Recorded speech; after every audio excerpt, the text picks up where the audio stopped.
Hi everyone, मैं शेख जबी। मेरे इस चैनल में आप सभी का स्वागत करता हूँ। इस वीडियो में हम लोग बात करने वाले हैं क्लैशेस बॉक्स ऑफिस की, जो बॉलीवुड और साउथ से हो रही है आफ्टर पेंडेमिक। मतलब 2020 पर, मतलब 21 के बाद ही बहुत सारे क्लैशेस हमको देखने को मिले हैं।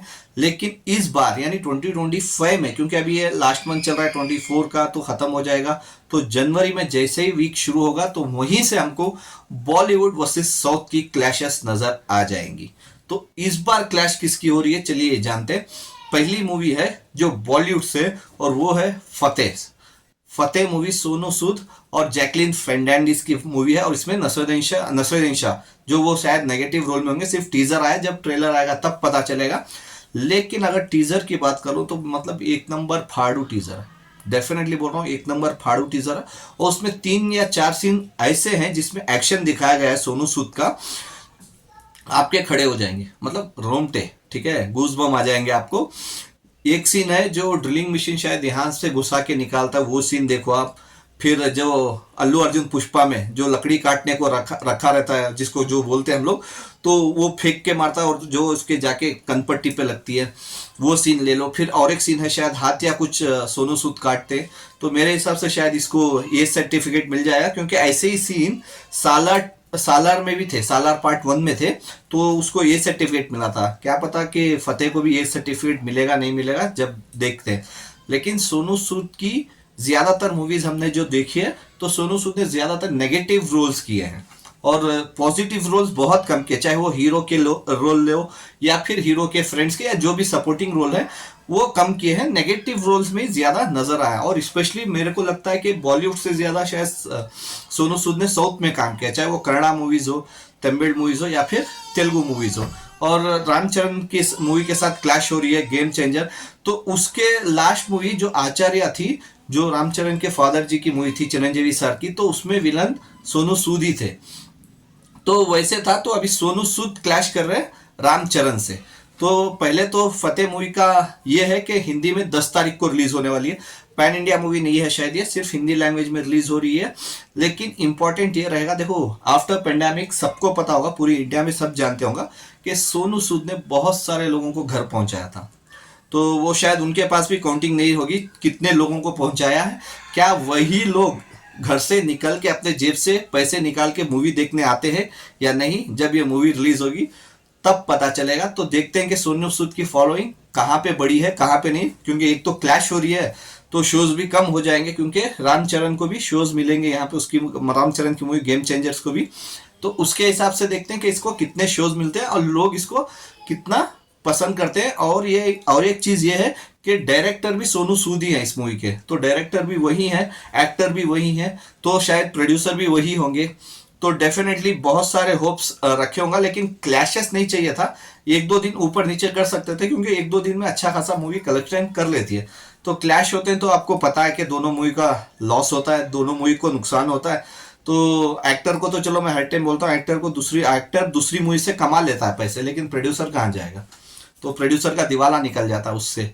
तो ऐसे बहुत सारे इस साल की है एक्सपीरियंस, तो जो नाम लेने बैठूंगा तो लंबी लिस्ट निकल जाएगी। तो बोलने का ये है कि फतेह वर्सेस गेम चेंजर हो रही है, मतलब सोनू सूद वर्सेस रामचरण। अगर दूसरी मूवी की बात कर लें जो रामचरण की है गेम चेंजर, तो वो भी 10 तारीख को रिलीज होने वाली है। तो ये एक पैन इंडिया रिलीज है। पैन इंडिया मतलब सिर्फ 3 लैंग्वेज में।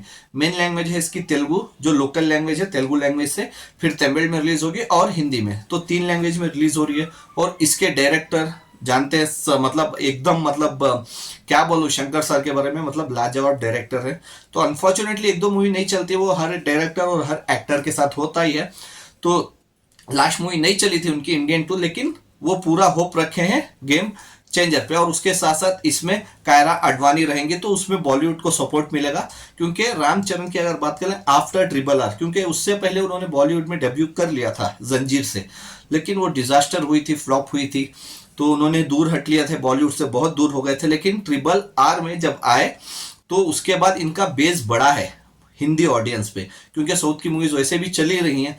तो जाहिर सी बात है कि रामचरण को बहुत प्लस पॉइंट है यहाँ पे आफ्टर ट्रिपल आर, क्योंकि जूनियर एनटीआर को भी प्लस पॉइंट था। देवरा चलो वो उतना खासा कलेक्शन कर नहीं पाई हिंदी में, लेकिन एक रीजनेबल कलेक्शन तो की उसने, ऐसा नहीं कि डिजास्टर हो गई हिंदी लैंग्वेज में। तो ट्रिपल आर के बाद जूनियर एनटीआर की मूवी भी अच्छी खासी चली थी, देवरा पार्ट 1 हिंदी में, ऐसा नहीं बोल सकते कि वो फ्लॉप हो गई। तो अच्छा खासा कलेक्शन की थी। तो वही अभी रामचरण के पास एक मौका है आफ्टर ट्रिपल आर अपने आप को प्रूव करने का कि हिंदी में भी वो चल सकते हैं और हिंदी ऑडियंस भी उनको देख सकती है, क्योंकि उनके कजन ही है अल्लू अर्जुन। तो अल्लू अर्जुन ने तो छप्पड़ फाड़ के कलेक्शन कर लिया, तो अभी अभी रामचरण की बारी है। तो अभी रामचरण क्या करेंगे उस मूवी से, तो वो देखना पड़ेगा, क्योंकि टीजर हम लोग ये भी देख चुके हैं, पॉलिटिक्स के ऊपर डिपेंड है। अभी पॉलिटिक्स की बात कर लूँ तो मेरे को तेलुगु में याद आती है सुपरस्टार में, मैं पर्सनली बोलता हूँ, मेरे सुपरस्टार महेश बाबू की मूवी भरत अने नैनो, तो एक पॉलिटिक के ऊपर ही डिपेंड थी मूवी। और हिंदी की अगर बात करें तो नायक मूवी अनिल कपूर सर की, तो वो याद आती है। तो इम्पोर्टेंट वही है कि स्टोरी पसंद आएगी या नहीं, क्योंकि राजनीति है, राजनीति मूवी भी बहुत अच्छी चली थी बॉलीवुड में। तो ऐसे बहुत सारी मूवीज है पॉलिटिक्स के ऊपर, तो इसमें क्या अलग रहेगा जो लोगों को पसंद आएगी। एक तो क्लैश कर रहे हैं, और साउथ में बहुत सारी मूवीज संक्रांति पे रिलीज होती है, 10 तारीख को, 11 तारीख को, 12 तारीख को, 13 तारीख को, मतलब 3-4 दिन लाइन लग जाती है, चाहे वो कन्नड़ा इंडस्ट्री से हो, तमिल से हो या फिर तेलुगु से हो। तो शोज भी कम हो जाएंगे। अगर रिस्पॉन्स अच्छा मिला तो शोज ऑटोमेटिकली बढ़ेंगे, अगर बाई चांस रिस्पॉन्स अच्छा नहीं मिला तो शोज घट जाएंगे। तो ये बहुत प्लस पॉइंट है, क्योंकि पॉलिटिक्स के ऊपर या फिर वो जो बोलते हैं पुलिस का जो रोल रहता है उसके ऊपर बनाना बहुत मुश्किल रहता है, क्योंकि स्टोरी सब वहीं पे घूम के आती है, तो वो लोगों को पसंद भी आनी चाहिए।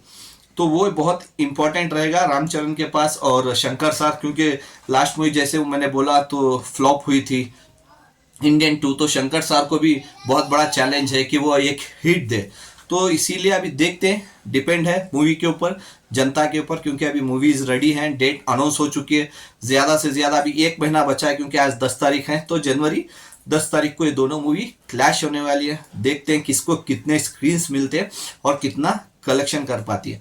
आपके हिसाब से क्या लगता है, क्या एक क्लैश करना ज़रूरी है? और दोनों में से आप कौन सी मूवी देखना पसंद करते हैं, आप मेरे को कमेंट्स में बता सकते हैं। Bye, take care.